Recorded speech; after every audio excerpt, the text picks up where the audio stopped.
Bien-aimés dans le Seigneur, aujourd'hui nous attaquons donc avec la 48e leçon dans laquelle nous allons parler de l'Église. Si vous n'avez pas encore suivi ces cours bibliques, vous pouvez aller sur Maranatha School of Ministries sur YouTube. Il y a déjà nos leçons à partir de leçon numéro 1. Aujourd'hui, parlons de l'Église. Nous en avons déjà circulé autrefois. Le mot église vient du latin ecclesia, ici du grec ecclesia, qui signifie assemblée. Lui-même, ici du verbe ekkaleo, qui signifie en fait appeler hors d'eux ou convoquer hors d'eux. Jésus-Christ a annoncé la naissance de l'Église à partir de la version mathéenne au 16e chapitre, quand il interrogea les disciples sur son identité à partir du 13e verset. C'était un grand examen qu'il donna à ses disciples. Il leur dit, vous, qui dites-vous que je suis? La Bible dit, Jésus étant arrivé dans les territoires de Césarée de Philippe, demanda à ses disciples, qui donc dit-on que je suis, moi, le Fils de l'homme? Les disciples vont commencer à extrapoler et dire on dit ceci, on dit cela, mais Jésus va répondre. Ne médite pas ce que les uns disent ou les autres disent, tel qu'il est écrit. Ils répondirent, les uns disent que tu es Jean-Baptiste, les autres tu es Élie, les autres disent que tu es Jérémie ou l'un des prophètes. À cette réponse donnée par l'homme de rue, Jésus insista pour obtenir la vraie pensée de ces 12 qui l'accompagnaient. Et vous, leur dit-il, qui dites-vous vraiment que je suis? Alors Simon, l'homme de bravoure, va se démarquer de l'eau en brandissant sa réponse. Il répond à Jésus, tu es le Christ, le Fils de Dieu vivant. Jésus reprenant la parole lui dit, tu es heureux Simon, fils de Jonas, car ce ne sont pas la chair et le sang qui t'ont révélé cela, mais c'est mon Père qui est dans le cieux. Et moi je te dis que tu es Pierre, et que sur cette pierre je bâtirai mon église, et que les portes de ce jour des morts ne prévaudront point contre elle. Je te donnerai les clés du royaume des cieux. Ce que tu lieras sur la terre sera lié dans les cieux, et ce que tu délieras sur la terre sera délié dans les cieux. Bien-aimés du Seigneur, à entendre cette réponse, ça saute vite à certaines conclusions, mais ici, dans ce cas, nous voulons en fait analyser chacune des mots de cette réponse. Et en cela, nous allons à présent explorer les 7 paramètres qui sont dans cette allocution. D'abord, tu es Christ, le paramètre 1, c'est-à-dire tu es oint. Deuxièmement, tu es Pierre, mais dans la bonne version, c'est écrit tu es Pétros, qui signifie un caillou, morceau de pierre d'un rocher. Et sur cette Pétra, dans la bonne version, c'est-à-dire les rochers, je bâtirai mon église. Les portes de ce jour des morts ne prévaudront point contre l'église. Je te donnerai les clés, 6e paramètre, et 7e paramètre, royaume des cieux. Parlons maintenant du terme Christ, qui est le premier point. Le terme Christ vient du latin Christus, du grec ancien Christos. C'est traduit par oint, se traduisant en hébreu par Messie. Ce terme est utilisé pour définir une personne consacrée par une onction de Dieu. Les chrétiens attribuent ce nom, nous les chrétiens l'attribuons à Jésus pour lui conférer un caractère sacré. Mais d'où vient l'histoire de oindre? Cela commence dans l'ancienne alliance avec les tabernacles. C'est un revêtement qui distingue et qui met à part. Dans Exode chapitre 30, Dieu dit à Moïse, à partir du 23e verset, « Prends des meilleurs aromates, 500 cycles de myrrhe, de celles qui coulent d'elles-mêmes, la moitié, soit 250 cycles de sycomore aromatique, 250 cycles de roseaux aromatiques, 500 cycles de casse, selon les cycles du sanctuaire, et un d'huile d'olive. Tu feras avec cela une huile pour l'onction sainte, composition de parfums selon l'art du parfumeur, ça sera l'huile pour l'onction sainte.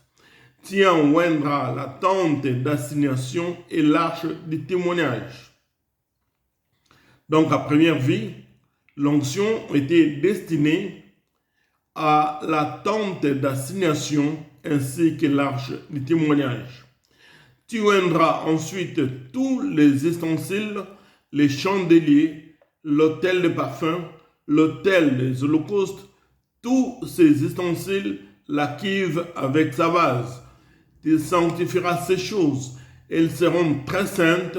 Tout ce qui les touchera sera sanctifié. Et ensuite, écoutez bien, bien-aimés, tu oindras Aaron et ses fils. Tu les sacrifieras pour qu'ils soient à mon service dans le sacerdoce.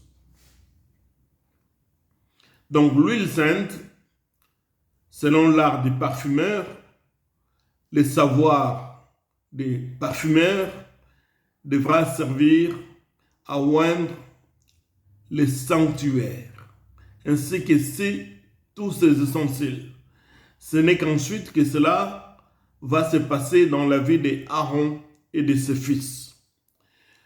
Avant les tabernacles, nous voyons aussi que le patriarche Jacob, en Genèse 28, 16, 22, parle d'une onction d'huile sur une pierre.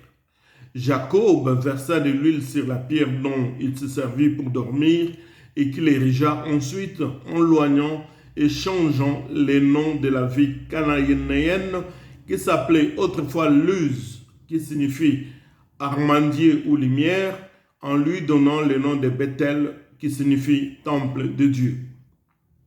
Jacob a oigné une pierre, et par là il a changé même le nom de la ville cananéenne, qui s'appelait Luz. Il a dit à partir d'aujourd'hui, comme j'ai oigné cette pierre, la ville va s'appeler Bethel, temple de Dieu.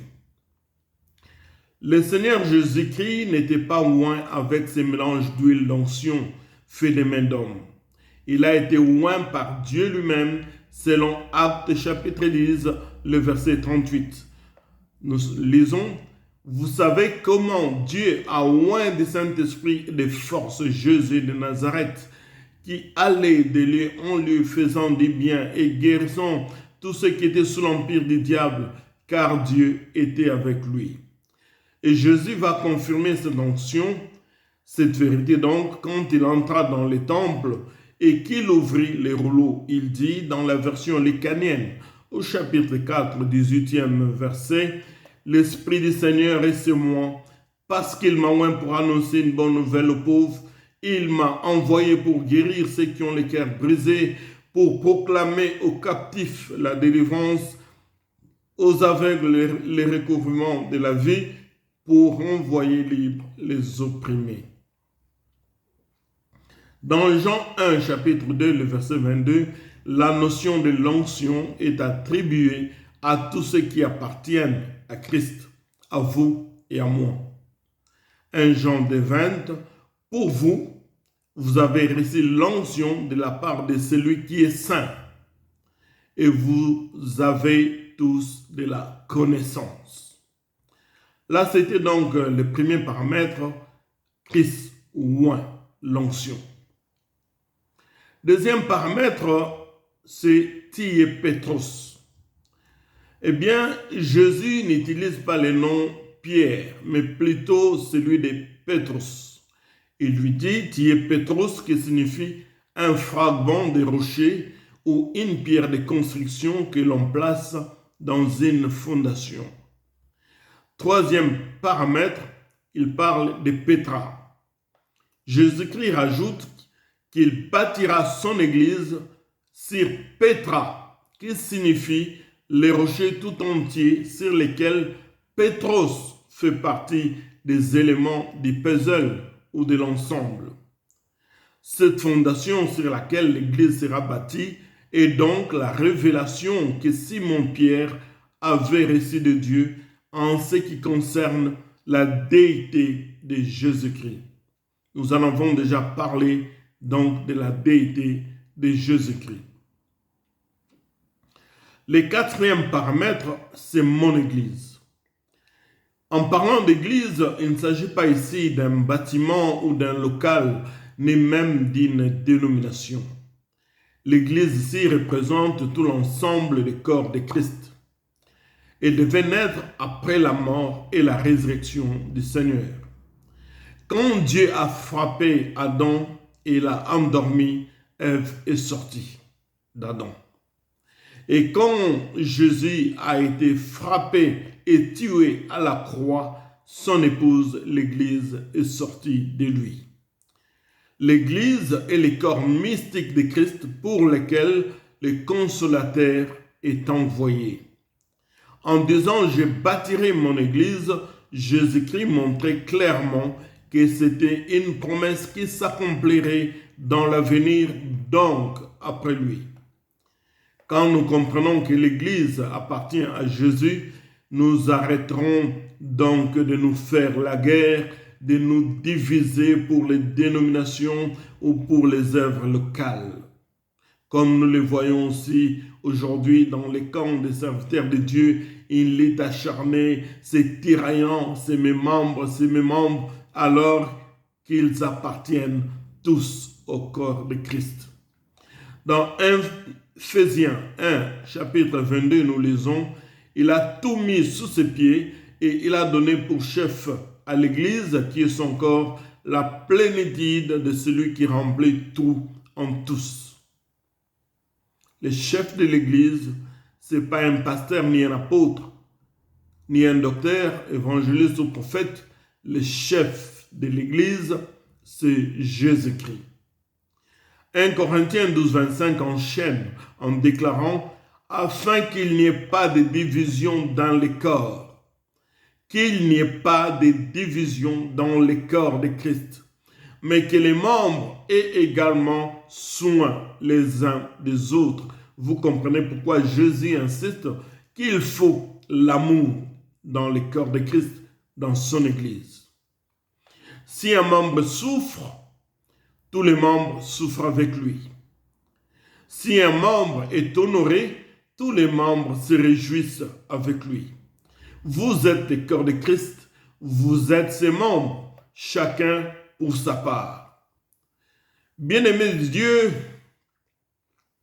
quand nous comprenons ces vérités, pourquoi continuons-nous à nous battre les uns des autres pour l'œuvre qui appartient à Jésus, le seul maître, juste? Mes chers amis, l'Église est le sel de la terre. Quand un repas est sans sel, il est fade, sans goût. L'Église est la lumière du monde parce que son époux brille à travers elle. Jésus ordonne à l'Église de prêcher l'Évangile et lui promet un futur glorieux. Il est dit en Jean 14 que votre cœur ne se trouble point. Croyez en Dieu, croyez en moi. Plusieurs demeurent dans la maison de mon Père. Il y en a beaucoup. Si cela n'était pas, je vous l'aurais dit. Je vais vous préparer une place. Lorsque je m'en serai allé et que je vous aurai préparé une place, je reviendrai et je vous prendrai avec moi afin que là où je suis, vous y soyez aussi. Le Seigneur est allé préparer une place afin que tant qu'il nous aime, là où il est, que nous puissions y être aussi.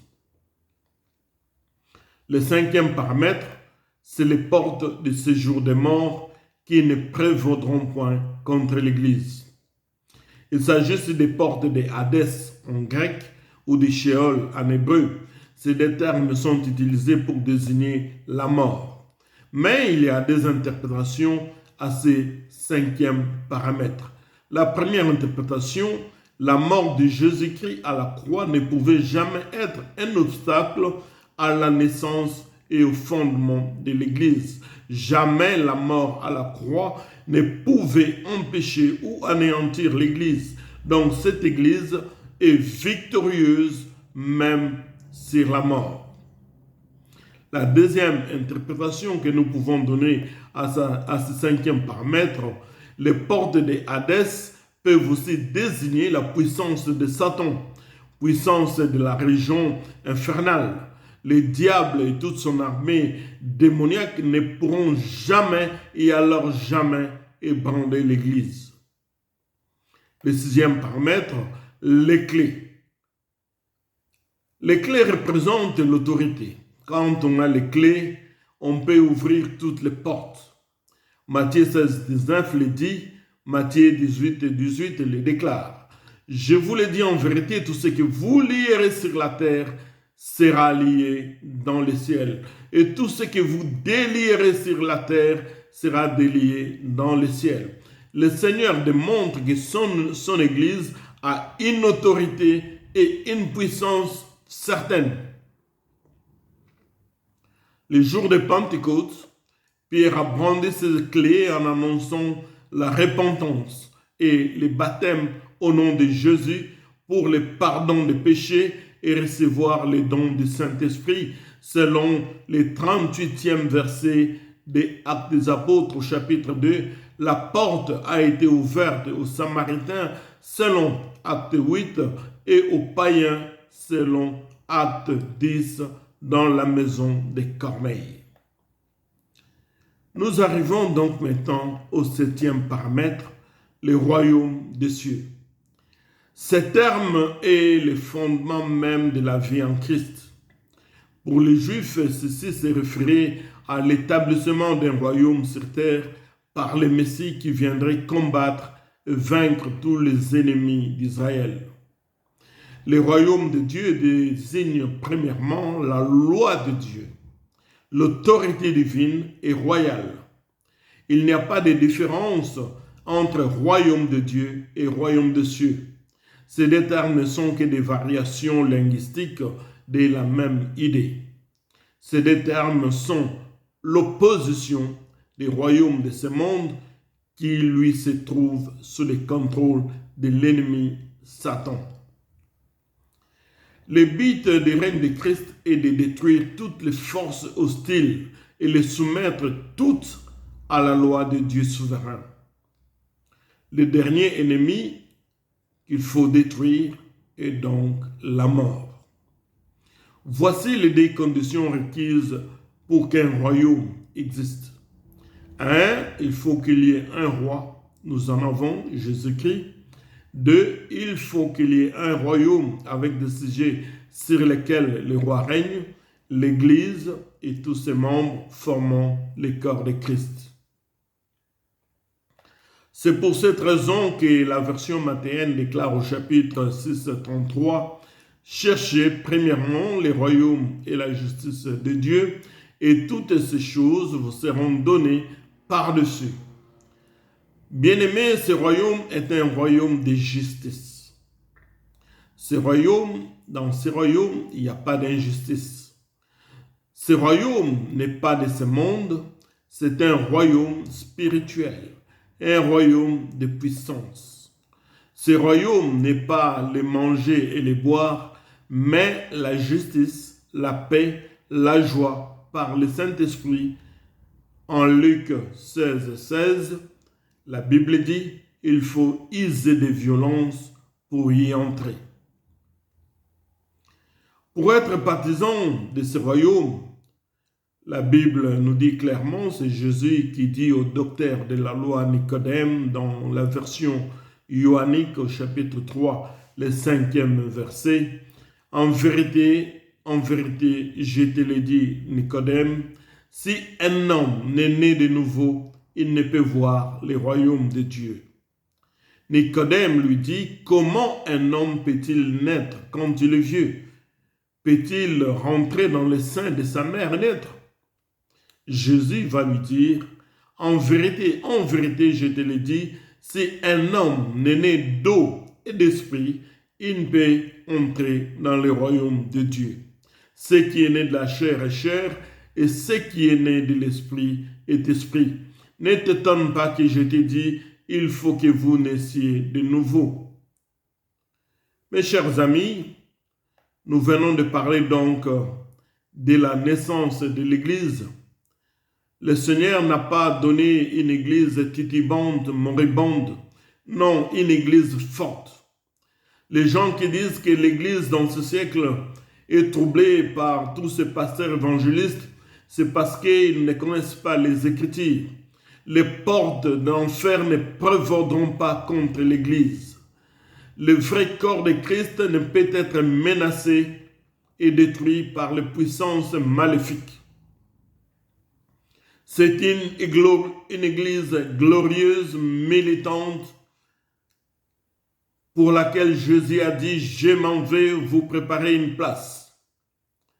Un homme prend soin de sa femme. Et l'Église est l'épouse de Jésus. Jésus ne laissera pas l'Église vaille que vaille dans les mains de l'ennemi comme les gens le pensent aujourd'hui. Ce qui est ballotté, ce sont des dénominations. Ce qui est ballotté, c'est des entités des hommes qui n'ont rien à voir avec le corps de Christ. Le corps de Christ est triomphant. Comprenez cette vérité. L'épouse de Jésus, l'Église, qui peut la toucher? Si Dieu dit nous sommes la prunelle de son œil, c'est-à-dire qu'à chaque fois que quelque chose veut toucher à mon œil, mes yeux se ferment. Rien ne peut toucher. Je protège mes yeux. Et Jésus appelle l'Église son épouse. Ce qui est ballotté, ce que nous voyons ballotté, ce sont les dénominations et les choses faites des mains des hommes. L'Église de Jésus est triomphante. Et d'ailleurs, le Seigneur l'a dit, nous le verrons plus tard, que si le monde tient encore aujourd'hui, c'est parce que l'Église est là. Quand l'Église partira, le monde sera dans la débandade. Que Dieu vous bénisse. Nous clôturons aujourd'hui sur l'Église et à la prochaine, aux prochaines leçons. Si vous avez des questions, n'hésitez pas à nous écrire sur WhatsApp 0032 484 958 163. Que Dieu vous garde et à bientôt. Merci.